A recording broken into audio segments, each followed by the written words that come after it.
I was hoping my phone doesn't suddenly fall from the precarious stand that it's on right now. Hi, my name is Diego. I'm an artist. I'm going to be doing arty things to prove that I'm an artist. Even though my art usually doesn't involve too many arty things. I do a lot of kinds of stuff, so it's hard to summarize the artwork that I do, but one of the things I do is I like to do things that are kind of close to life. So artworks that sort of are like performance, but that are really kind of like mundane and resemble just living. And one of the things that drives that kind of work is this sort of like question of like, what are we supposed to be doing with ourselves? Like, what is culture sort of expecting of us?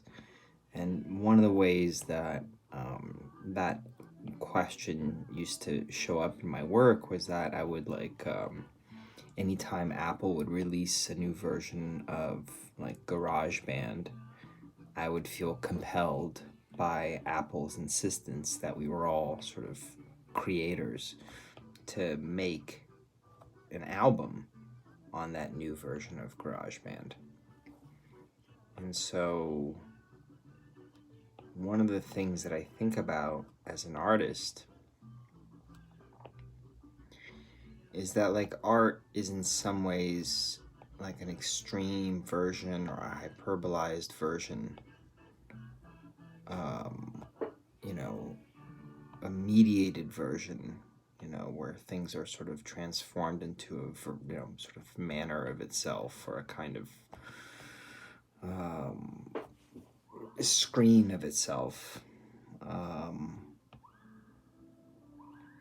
But that it can be a place to sort of like hold something so that we can be able to look at it, and that sometimes by doing that it's pulling from reality, and it's sort of like sort of showing us hyperbolized or a kind of like extreme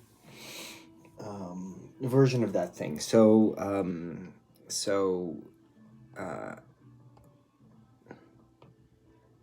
The point that I'm trying to make, which is really very slowly coming along, because I'm kind of trying to disguise the fact that I'm sort of continuously forgetting about it, is that I'm making this podcast because I feel compelled to make it by the current sort of contemporary cultural mode of being. It's not just that I see that podcasts are so profitable. It's also that I see that the model of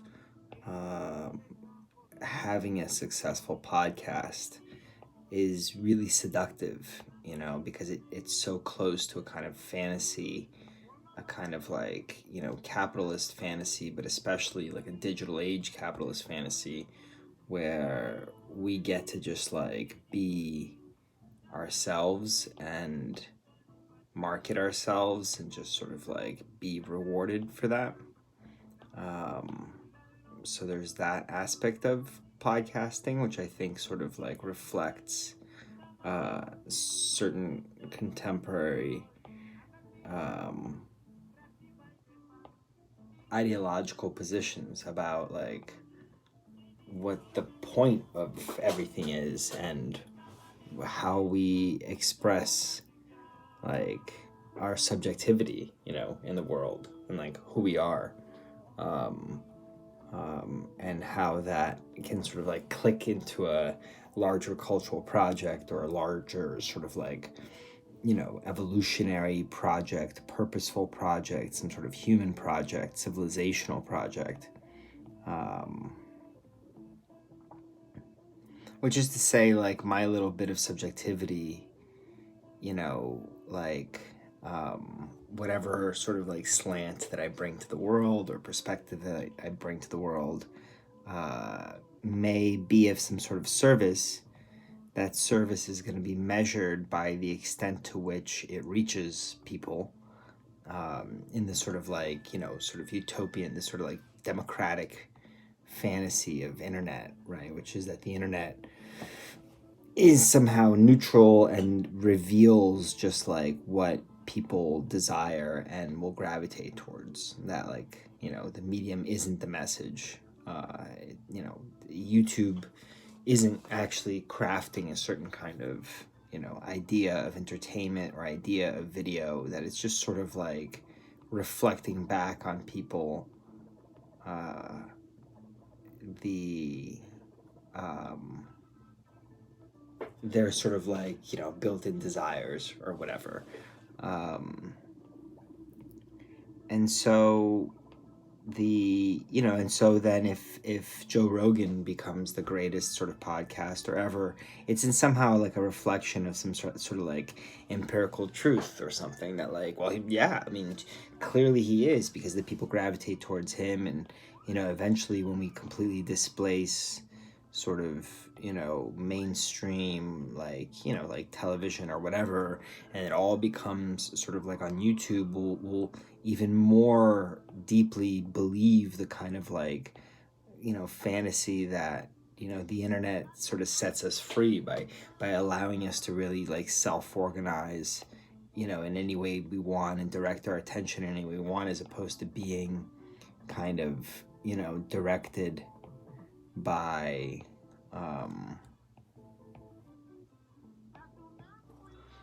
powers above us. But it's just an illusion, right? I mean, at least in my opinion. I mean, I think that anytime that there's any kind of like techno fantasy, techno utopian vision, like, I'm deeply skeptical of it, because I just don't see that bearing out. We've been doing this long enough, and you have people like Zuckerberg, whose entry into the world is literally about sort of like exploitation, judgment, and like ill feeling. And you allow people like that, who have like zero emotional intelligence and are like stuck in a kind of like terrible sort of like high school mentality of like value, to dictate the sort of like structure of society, based on some conception of freedom, or conception of society, etc. What is social? It's like, be deeply skeptical. Like Zuckerberg of all people, like, should not be trusted to shape or frame any sort of like global conversation about like how society should be organized, because the man has zero sort of like social awareness. Like, he's somebody whose vision is completely stuck in sort of like the worst values of humanity, the sort of like, I mean, the troll, I guess, which is perhaps like the contemporary dandy, the one who's always right somehow, no matter how wrong they are. So I mean, I feel like what I want to do is be world famous, right? Like, what I want to do is like make a pretty penny off of having opinions, and in that way sort of like ride a kind of cultural shift towards like an opinion economy, or a kind of opinion world. I mean, it's no I mean, it doesn't sort of like pass by me that like, if you turn on the news now, it's extraordinarily different than the news was when I was a kid. I mean, I used to have CNN on all the time, and Crossfire was the only punditry there was. The rest of the time, it was just like the news. It was just like what sort of Al Jazeera does, where it's just like, well, this happened, and this happened, and this happened. And now, like, CNN is just like all pundits. It's just like, well, here's Rick Santorum to fucking tell you what he thinks, and here's some other fucking Joe Schmo, you know, and the shows are all like people sort of like heaving their opinions at you, you know. Don Lemon with his judgment and his disgust and his sort of like, you know, and Cuomo Jr., you know, like, I mean, it's not the news. And so I think the fact that there's all this podcasting,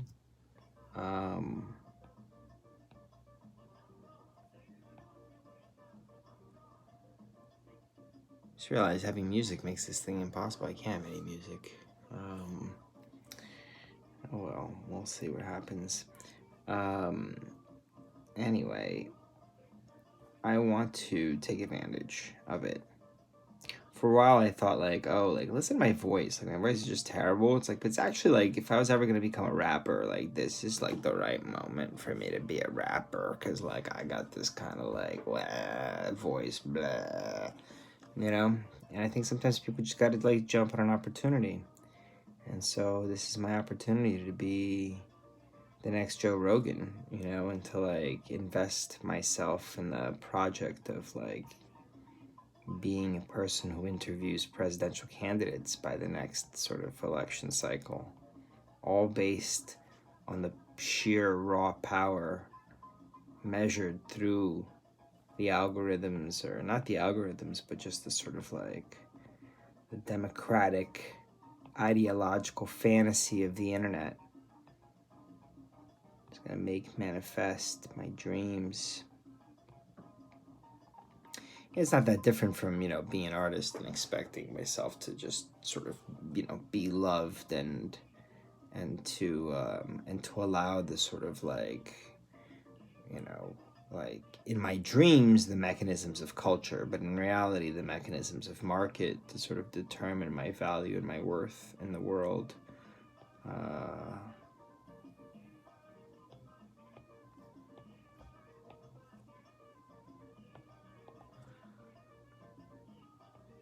But I guess this is more sort of like raw, naked, and shameless. Or it's not. It's more raw.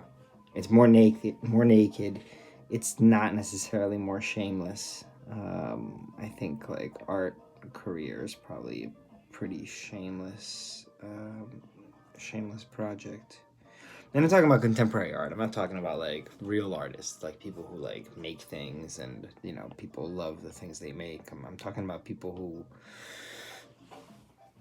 make things that people hate, I guess, and then they are sort of convinced to love because it's very smart and very deserving of love for reasons that have nothing to do with like what you like. I mean, you know, I'd be happy as an artist who podcasts. I suppose wouldn't break my heart.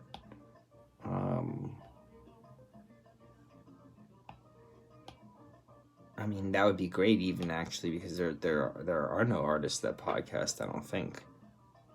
I mean, that's the other thing. Is like that's something that I am.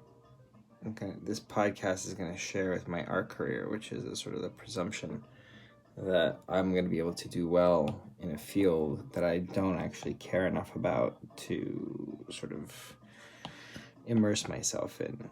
You know. I've been listening to some podcasts though. I mean, I don't really like the format very much, so it goes to show you like how this is gonna turn out.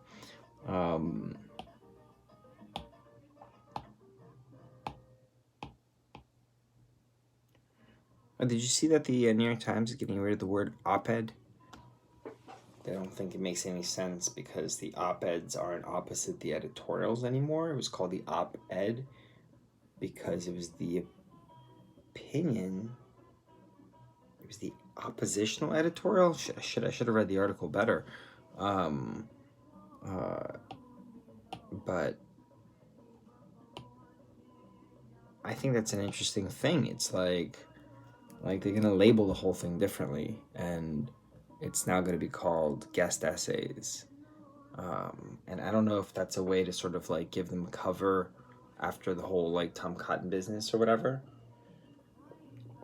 So it really doesn't sound like it has any kind of, guest essays. It's just like who shat on my rug? I was just this like guess, Whereas if it's like the opinion piece, it sounds like you really, the person well. It's like, this isn't just some rando off the street. This is like somebody who you respect.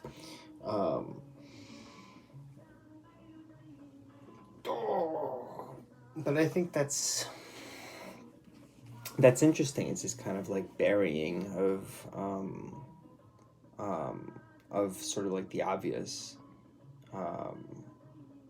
which is that the words that get printed in the New York Times are backed by the New York Times. They're not some sort of just like not just like quoting these people. They're showcasing these people.